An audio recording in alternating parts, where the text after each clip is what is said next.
Madame, la représentante était ravie. Son gros bourgeois de mari l'emmenait pour la première fois au théâtre.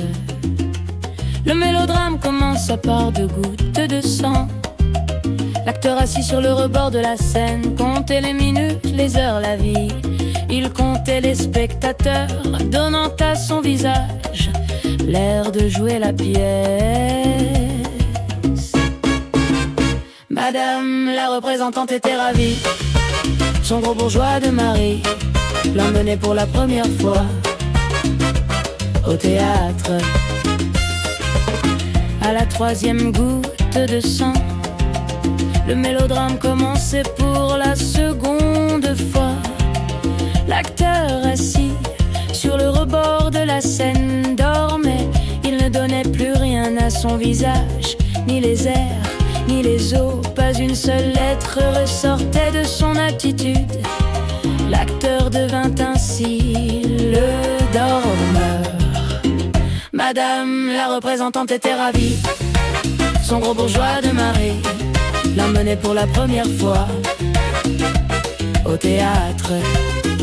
Madame, la représentante varia son avis quant à l'envie si grande qu'elle avait eue d'aller au théâtre.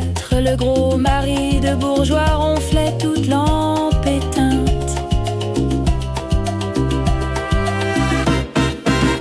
Madame, la représentante était ravie.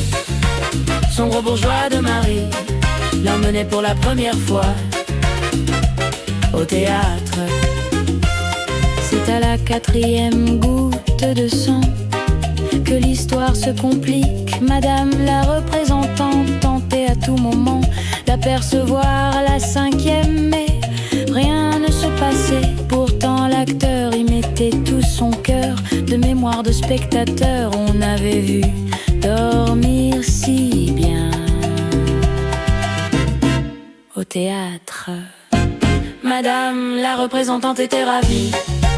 Son gros bourgeois de mari l'emmenait pour la première fois au théâtre. Le gros mari de bourgeois, le bourgeois gros mari, se marra un peu, il rêvait. Madame, la représentante était ravie. Son gros bourgeois de mari l'emmenait pour la première fois au théâtre. Quand vint la 5e goutte de sang, personne ne la vit. Madame, la représentante s'était assoupie.